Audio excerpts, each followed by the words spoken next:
On 7th November 2018, 17 academic and scientific experts participated in a consensus workshop in London with the aim to identify the reliable facts on low no-calorie sweeteners, suggest knowledge gaps, and propose future actions related to research and nutrition policy.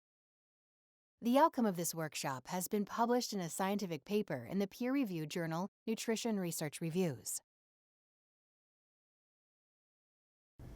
Well, this expert consensus, I think, is important because it provides clarity to communicators so that they know that they can give a message with confidence. These are 17 worldwide experts in different areas of expertise who came together to discuss and debate what we really do know, what we don't yet know, and what we should do about it.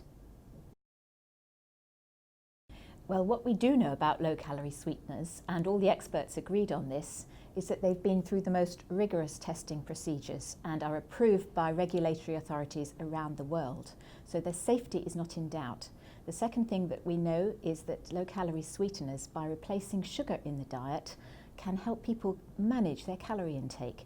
And that is so important in the battle against obesity. So the consensus group identified some important gaps in knowledge and gaps in policy. And one of the gaps in knowledge is how best we can communicate with consumers. Consumers have a difference in their perception from the facts that we know exist.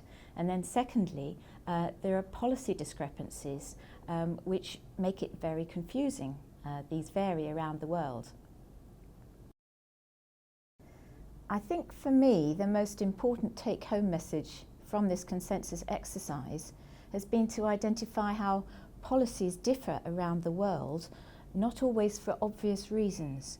So some policies actively encourage the consumption of low-calorie sweeteners or low-calorie soft drinks in place of sugar.